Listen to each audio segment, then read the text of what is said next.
بسم اللہ الرحمن الرحیم رب اشرح لی صدری ویسر لی امری واحلل عقدۃ من لسانی یفقہوا قولی صدق اللہ العظیم۔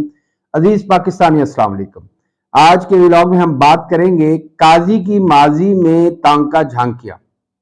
دشمن کے بچے پڑھتے ہیں اور ہمارے بچے، نگران حکومت کی ترجیحات۔ مگر سب سے پہلے آج کی اہم ترین خبر، اور وہ ہے کہ جسٹس مظاہر علی اکبر نقوی نے سپریم جوڈیشل کونسل میں دائر اپنے خلاف ریفرنس کے سلسلے میں ان کو جو دوسرا شو کاز نوٹس ایشو ہوا تھا اسے نہ صرف ردی کی ٹوکری میں پھینک دیا ہے بلکہ اسے سپریم کورٹ میں چیلنج بھی کر دیا ہے۔ ناظرین، میں بار بار یہ چیز بتاتا چلوں کہ قاضی فائز عیسیٰ صاحب جسٹس مظاہر علی اکبر نقوی سے ایک خاص عداوت رکھتے ہیں۔ سپریم جوڈیشل کونسل کے 5 میں سے 3 ممبرز ایسے ہیں جو جسٹس مظاہر علی اکبر سے مخاصمت کرنے میں شائبہ پایا جاتا ہے، اور یہی وجہ ہے کہ جسٹس مظاہر علی اکبر نقوی نے مطالبہ کیا ہے کہ قاضی فائز عیسیٰ، سردار طارق مسعود اور جسٹس افغان جو کہ بلوچستان ہائی کورٹ کے چیف جسٹس ہیں، وہ خود کو سپریم جوڈیشل کونسل سے علیحدہ کر لیں تو پھر میں سپریم جوڈیشل کونسل کی کارروائی میں شریک حال ہونے کے لیے تیار ہوں۔ اس کے علاوہ جسٹس مظاہر علی اکبر نقوی نے نہ صرف اس کی جو ماہیت ہے سپریم جوڈیشل کونسل کی اس کو چیلنج کیا ہے بلکہ ساتھ ہی ساتھ اس ریفرنس کے کانٹینٹ کو بھی چیلنج کیا ہے کہ اگر جسٹس قاضی فائز عیسیٰ صاحب کی بیوی کی امریکہ یا بیرون ملک موجود ناجائز اثاثے جس کی آج تک رسیدیں جمع نہیں کرائی جا سکیں، اگر ان اثاثوں کے بارے میں ایف بی آر چھان بین نہیں کر سکتا تو پھر جسٹس مظاہر علی اکبر کے وہ اثاثے جو کہ ایف بی آر کے سامنے ڈکلیئرڈ ہیں ان کے بارے میں ایف بی آر کیسے چھان بین کر سکتا ہے یا اس پر ان سے کیسے سوال و جواب ہوتا ہے۔ جو لوگ ماضی کو جانتے ہیں وہ یہ بھی بخوبی جانتے ہیں کہ جب جسٹس قاضی فائز عیسیٰ کے ریفرنس کی سماعت ہو رہی تھی تو انہوں نے اس وقت کے چیف جسٹس گلزار احمد کے خلاف یہی نقطہ اٹھایا تھا،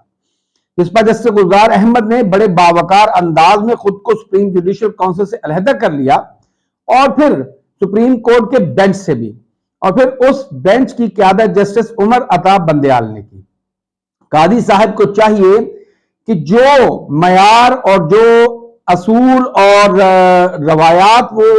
اپنے لیے جائز سمجھتے ہیں وہ اپنے ساتھی ججز کے لیے بھی جائز رکھے۔ میں امید کرتا ہوں کہ جسٹس مظاہر علی اکبر کے خلاف اس ریفرنس کو یا تو ختم کر دیا جائے گا، کویش کر دیا جائے گا،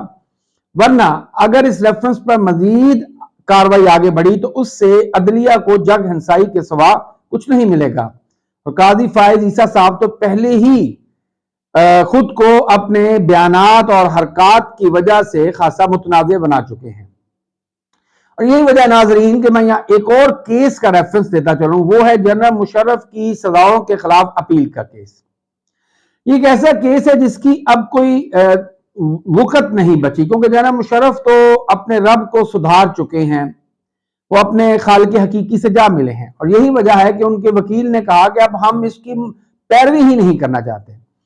مگر جسٹس قاضی فائز عیسیٰ مصر ہیں کہ وہ اس کیس کو منطقی انجام تک پہنچائیں گے۔